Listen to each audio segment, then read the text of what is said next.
ഓടിയാണ് ഭർത്തു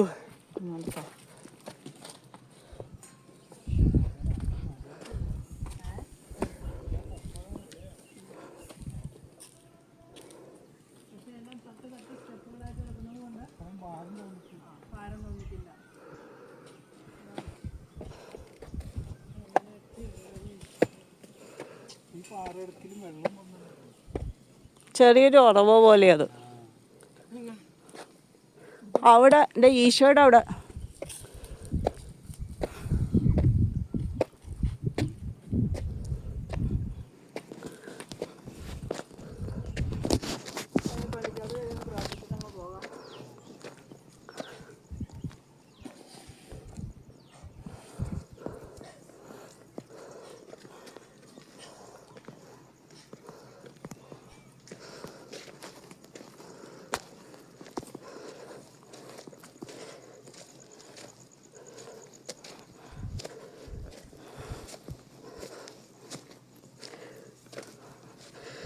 ഇതാണ് തട്ടുപാറ കുരിശുമുടി. ശരിക്കും എന്താണ് ഇത്തവണ ഇത് രണ്ടാമത്തെ കുരിശുമുടി കയറ്റമാണ്. ആദ്യത്തെ വാഗമണിലെ കുരിശുമുടിയായിരുന്നു. അതും എന്താണ് പറയുക എളുപ്പമായിരുന്നു കയറാനായിട്ട്. അതുപോലെ തന്നെ ഇതും എനിക്ക് എളുപ്പമായിട്ട് തന്നെ തോന്നി കയറാനായിട്ട്. ഞാൻ കയറി മല കയറി ഇറങ്ങി.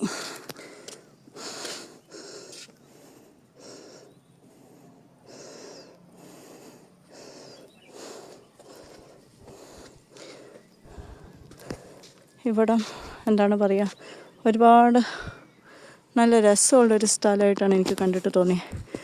കാരണം മലയുടെ ഒത്ത മുകളിലാണ് ഈ ഒരു പള്ളി ഇരിക്കുന്നത്. എൻ്റെ താഴെ കാണുന്ന ആ പള്ളി 2 പള്ളികളുണ്ട് ഇവിടെ. അതിൽ ഈ കാണുന്ന പള്ളിയാണ് എടവപ്പള്ളി മേരിഗിരി പള്ളി. പിന്നെ രണ്ടാമത്തെ പള്ളിയാണ് ആ കാണുന്നത്. അത്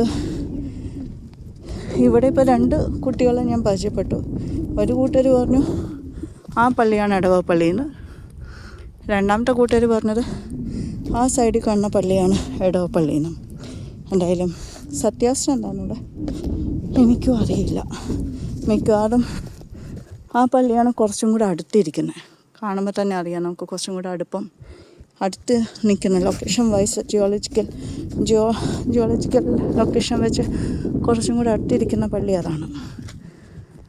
ഇത് തോമസ് ലീഹായുടെ വലിയൊരു രൂപം കൊത്തി വെച്ചേക്കണതാണ്.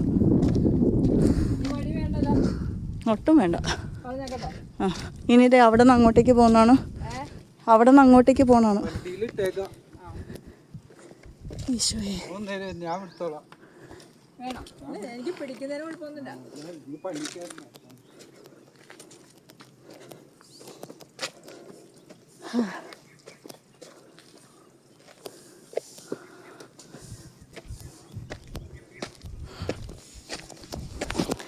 ഒരുപാട് ഭംഗിയുണ്ട് കാണാനായിട്ടത്. അപ്പോൾ പള്ളിക്കകത്തേക്ക് കയറിക്കണം. ഇതും തോമസ് ലീഹാനെ സ്ഥാപിച്ച പള്ളിയായിട്ടാണ് പറയുന്നത്. ഒരുപാട് പുരാതനമായ പള്ളിയാണ്. നമ്മുടെ മലയാറ്റൂർ മല പോലെ തന്നെ ഏറ്റവും പുരാതനമായ ഒരു പള്ളി തന്നെയാണിതും. ഇവിടെ നിന്ന് ഈ വഴിക്ക് പോകുമ്പോഴാണ് തോമസ് ലീഹ പ്രാർത്ഥിച്ച ഗുഹയുള്ളത്. ഈ വഴി നമ്മൾ താഴേക്ക് പോകണം. ഇപ്പം നോക്കുവാണെങ്കിൽ നമുക്ക് ഈ വിളക്കിൻ്റെ കാലുകൾ നോക്കി ആ അറ്റത്തേക്ക് ചെന്ന് കഴിഞ്ഞാൽ നമുക്കവിടെ കാണാൻ പറ്റും. ഇവിടെയും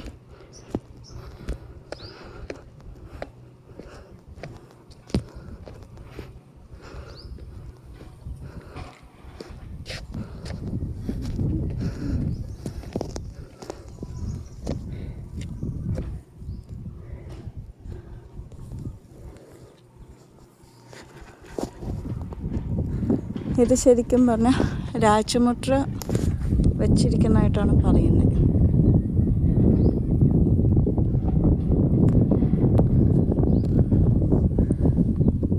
ഇത് പക്ഷെ ശരിക്കും കണ്ടു കഴിഞ്ഞാൽ അങ്ങനെ തോന്നുന്നു.